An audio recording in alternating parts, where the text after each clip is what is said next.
ખરીફ મોસમમાં થયેલા વ્યાપક નુકસાનની સામે રવિ પાકમાં આર્થિક વળતર મળે તેવી કુદરત પાસે આશા સાથે જગતના તાતે રવિ પાકના વાવેતરને વેગવાન કરવામાં આવ્યું છે।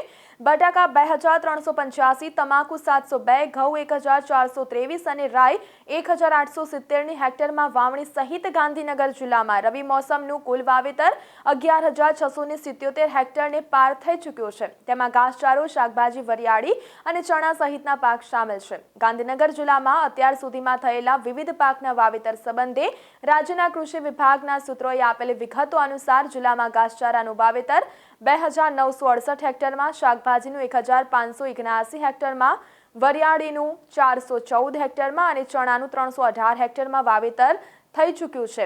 અત્યાર સુધીમાં સૌથી વધુ વાવેતર 3860 હેક્ટર સાથે માણસા તાલુકો પ્રથમ ક્રમે, 3280 હેક્ટર સાથે દહેગામ તાલુકો બીજા અને 3163 હેક્ટર સાથે ગાંધીનગર તાલુકો ત્રીજા અને સૌથી ઓછા 1374 હેક્ટરમાં વાવેતર સાથે કલોલ તાલુકો છેલ્લા ક્રમે રહ્યો છે। રાઈ, શાકભાજી અને ઘાસચારાનું વાવેતર ચારે તાલુકાના ખેડૂતો દ્વારા ઓછા વધતા પ્રમાણમાં કરવામાં આવ્યું છે।